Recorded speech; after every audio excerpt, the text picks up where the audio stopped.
All right, let's open it. Okay, so what it looks like. No, you guys, there's no wick. Wick, producer Kylie, there's no wick, right? Am I crazy? Where's the thing that I light? This has to be a joke. No, I'm not even kidding. I'm not kidding. You guys, this isn't a stunt. There's literally nothing to light in here. Imagine launching a luxury brand so exclusive, even the candles refuse to work. That's not satire, that's as ever. I would not pay $15 for this crap. I feel like I'm gonna be sick. I actually feel like I'm eating printer paper. Meghan Markle's shiny new quiet luxury empire that managed to implode before it even got out of the gift box. The same woman who spent years curating her image as a visionary perfectionist just unveiled a product line that looks like it was packed during a fire drill. Open with care. Do you see that? Open with care. Are you ready to open this with care? Look. Enjoy from Meghan! Oh my gosh! She wrote that like. Look at that! Can you guys see it? Enjoy from Meghan! As ever. John, I know you're nice. You don't like to make fun of people. How dumb is that name? Beige boxes, wrinkled labels, crooked stickers. The only thing quiet about this luxury is the silence from anyone actually keeping their order. This was supposed to be Meghan's rebirth, her goop moment, her proof that she could build a lifestyle brand without the royal machine. If I'm going to succeed in America, I need a lifestyle brand of creams and supplements. Gwyneth Paltrow has Goop, Kourtney Kardashian has Poosh, and Jamie Lee Curtis has Poogert. Now I've got mine, Meg Goo, celebrating the sexy earth goddess in all of us. Instead, it's turning into the poshest refund rush in influencer history. Customers expected Montecito elegance and got Etsy energy. A $64 candle arrived without a wick. You guys, I've officially been markled because there's no wick in the candle. Jams were runny. Teas tasted like someone whispered flavor over a hot cup of water. And yet the most painful part isn't the returns, it's the symbolism. I would not probably pay $36 for this. It does not taste excellent. It's nothing groundbreaking. You could put it on toast in the morning. Meghan sold a dream of perfection, of mindfulness and refinement, and delivered a masterclass in mediocrity. You can't Instagram filter your way out of sloppy execution, and quiet luxury doesn't mean barely trying. So today we're peeling back the satin sticker on As Ever, the brand that promised royalty and delivered reality. Because when the queen of image control loses her grip, even her candles refuse to light. What she wants is the money, and what she sees is the money slipping away. Before As Ever became a punchline, it was Meghan Markle's grand redemption arc, her chance to prove she didn't need crowns or courtiers to reign. The pitch was simple, a brand built on serenity, minimalism, and taste, the physical form of her new chapter. Every frame of her promo videos dripped with curated calm, linen dresses, sunlight through glass jars, and that signature Montecito beige that promised understated wealth. It wasn't just jam and candles, it was validation in a box. To Meghan, As Ever wasn't a product line. It was proof that she could out-goop Gwyneth and out-push Kourtney, that she could turn public curiosity into cultural credibility. Now this candle is supposed to smell like Meghan Markle's home, okay? I'm not sure if I want to smell Meghan Markle's home. I will say, at least it's not the Gwyneth Paltrow vagina candle. Remember Gwyneth Paltrow did that candle? It was like, this smells like my vagina. If Meghan Markle did a candle like that, it would probably wipe out an entire village, okay? It'd be like a mustard gas bomb. I'm gonna come. The trailers were practically mini-films, complete with soft music, poetic slogans, and cinematic shots of honey dripping in slow motion. The message was loud and clear. This was refinement reborn, and Meghan was its muse. The marketing world took notice. Oprah's Circle whispered support, lifestyle magazines teased sold-out rumors, and fans waited like it was a royal drop. Meghan was finally steering her own narrative, wrapping it in beige ribbons and glass jars. But behind the soft focus and flawless lighting, something crucial was missing: authenticity. The imagery was perfect, but the soul wasn't there. As Ever looked like luxury, but it felt like performance. Oh my god, it's like I'm in a bathroom. Smell that, baby. Put it, this in food. You're supposed to put that on food as a... Wait, let me see. And eat this? Yeah.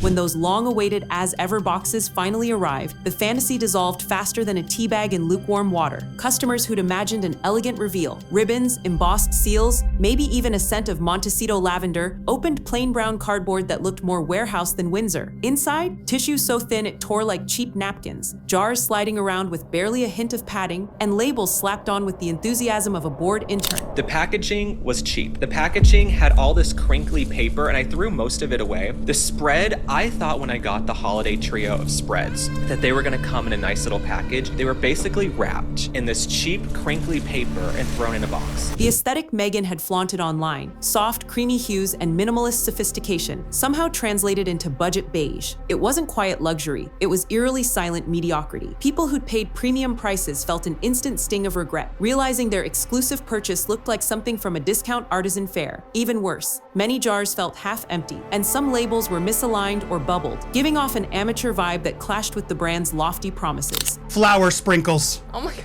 They look like dead flowers. Look at that. It looks dusty. It looks old, like they're dead, doesn't it? Social media wasted no time turning disappointment into content. TikTok showed luxury unboxings that ended in awkward laughter, while reviewers compared as ever's packaging to hotel breakfast condiments dressed for a royal wedding. The emotional gap between what was promised and what arrived became impossible to ignore. For Meghan, every flimsy label wasn't just a design flaw, it was a credibility crack. A brand that preached meticulous calm had shipped chaos in a box. I'm opening this cylinder now. If you're watching, what a ta-da! Once customers got past the underwhelming packaging, they hoped the flavor would redeem the fiasco. It didn't. The fruit spreads billed as handcrafted, small batch luxuries poured out thin and watery, more syrup than preserve. Instead of that rich, velvety texture associated with high-end jams, buyers found something that slid across toast like melted jelly. The teas, advertised as aromatic blends inspired by Montecito mornings, had strong scents but almost no depth in taste. All perfume, no soul. I literally feel my throat closing. Oh my god. Orange marmalade tastes like crap. I actually feel sick. That's really not good. Then came the baking mixes, which reviewers said felt like half a recipe. For prices that screamed exclusive, people expected convenience and quality. Instead, they got cardboard boxes of powder requiring extra ingredients not mentioned up front. I paid luxury prices to do the work myself, one viral TikTok mocked, stirring frustration as much as batter. Even Meghan's signature Sussex sprinkles, those whimsical dried flowers meant to symbolize elegance, drew ridicule. Instead of vibrant color, they arrived dull, brown, and brittle, resembling potpourri gone stale. All right, ready? I'm gonna eat it. Here we go. Baby, don't eat it. If I get sick, I'm gonna sue her. It says edible flowers. Dried rose. I don't know, hibiscus. Ugh. Cause that's for decoration. I no? know, but if I had it in my food, it would get stuck on the top like this. It's like eating grass. Fans who once defended Meghan's taste were forced to admit the truth. This wasn't refined minimalism, it was lazy execution. The emotional blow hit hardest for those who bought in out of admiration. They didn't just return a jar, they returned their faith in her judgment. Every brand has a defining moment for as ever. It was a candle that wouldn't burn. What was meant to be the crown jewel of Meghan's calm luxury line turned into the internet's favorite joke. Priced at nearly $65, the holiday candle came in a chic glass jar with elegant typography and promises of Montecito-inspired serenity. But when influencer Link Lauren opened his box, he found something missing: the wick. He held it up to the camera, laughed, and said, "Nothing's lighting." That clip exploded across TikTok and X faster than any PR team could extinguish it. I ordered Meghan Markle's candle. There's nothing to light. What? I literally want a refund. Meghan Markle, send me a freaking refund. So I paid, how much did I pay for this? $64. I paid $64 for a candle you can't light. Within hours, thousands chimed in claiming their candles too were wickless wonders. Memes poured in, screenshots of unlit jars captioned, "The flame of Markle's empire." Even late-night shows got in on the joke, turning a quality control failure into cultural comedy. It wasn't just a defective product, it became a symbol. Luxury without substance, shine without spark. For Meghan's team, it was an unmitigated PR nightmare. The more they ignored it, the louder the laughter grew. The irony stung. The one product meant to embody warmth and refinement had literally no fire. In that moment, As Ever stopped being a lifestyle brand and became a meme, one that burned brighter than any candle ever could. At first, Meghan's team brushed off the refund requests as standard launch hiccups, but soon it wasn't just a drizzle of returns, it was a downpour. I need a taste tester to make sure Meghan Markle hasn't poisoned me. I feel like Meghan Markle saw Link Lauren and my address on the shipping and probably put rat poison in the food. Boxes began boomeranging back to warehouses faster than they could ship out. Customers weren't even opening them anymore. Some sent entire orders back sealed, citing disappointment from the moment they saw the plain packaging. When buyers start demanding refunds without touching the product, you know the brand's magic has snapped. Inside sources whispered that As Ever's return rate hit critical levels. Internal reviews allegedly uncovered a laundry list of blunders: underfilled jars, wrinkled labels, tea blends packed in a rush, decorative flowers arriving crushed or brown, and yes, more wickless candles. The pattern pointed to something deeper than bad luck, a rushed rollout with little quality control. The emotional fallout was brutal. Fans who had championed Meghan's post-royal venture felt duped. Social media threads filled with screenshots of refund confirmations and sarcastic hashtags like "as never again." The narrative flipped overnight, from exclusive launch to exclusive letdown. We're also sick of your desperate bids to make money, including this latest email pleading for everyone to continue to buy Was Never products thanks to a 20% discount. This is not a life of service, Meghan.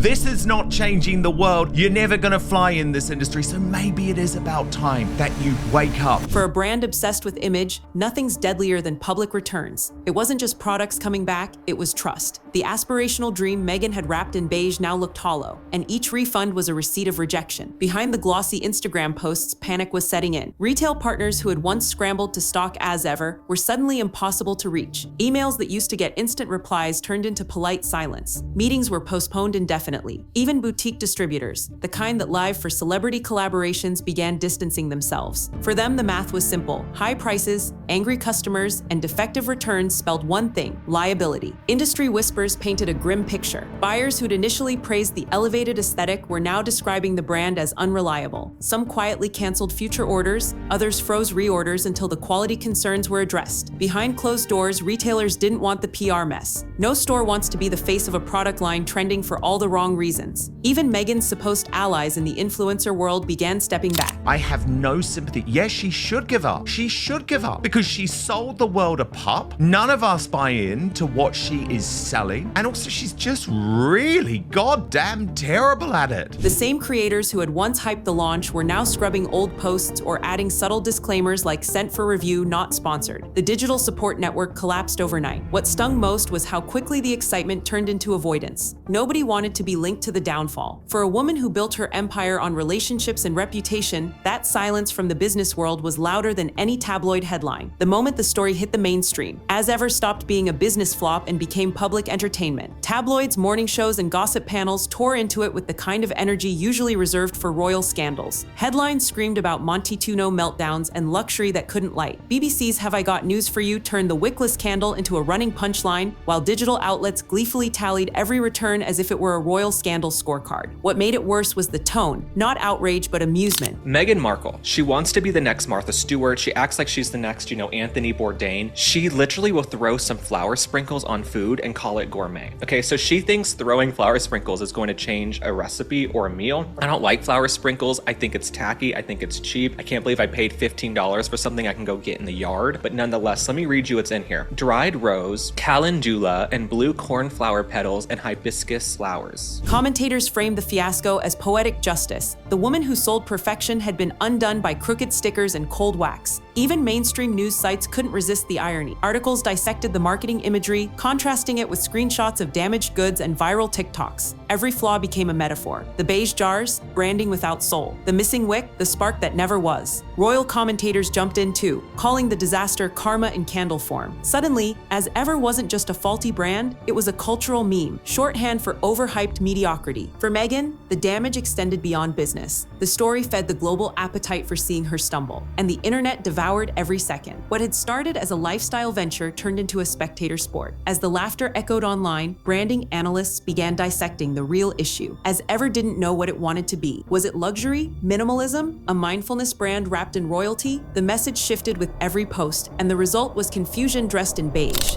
But the thing is, this guy is cucked now because he's not making any money, and so he has to do. She's saying, look, this is Netflix, baby. You're out of it. This is our money maker. This is paying for security. This is what's going to pay the mortgage. So you got to go along with it. Meghan had built her image around precision, the woman who noticed every camera angle, every lighting cue. Yet her brand betrayed her own narrative. The crooked labels, flimsy packaging, and hollow messaging screamed inconsistency. Experts called it a textbook identity collapse. Without a clear philosophy or emotional anchor, As Ever felt like a mood board brought to life, beautiful but empty. It relied too heavily on Meghan's persona to give it it meaning. But when the products fell short, the illusion shattered. The brand had no voice beyond her image, and that image was already polarizing. Even loyal supporters struggled to describe what As Ever stood for. It looks peaceful, but what's the point? One viral comment asked, "The aesthetic calm that was meant to soothe ended up feeling sterile, a collection of beige jars without a heartbeat." In the world of luxury, identity is everything. Once consumers sense confusion, credibility collapses. Meghan's empire wasn't undone by one bad candle. It was undone by a brand that looked flawless but said nothing. Everything she touches turns to shit. And I think every sort of creative person behind her or deep pocket behind her knows it's an extraordinary risk. She's too toxic to touch.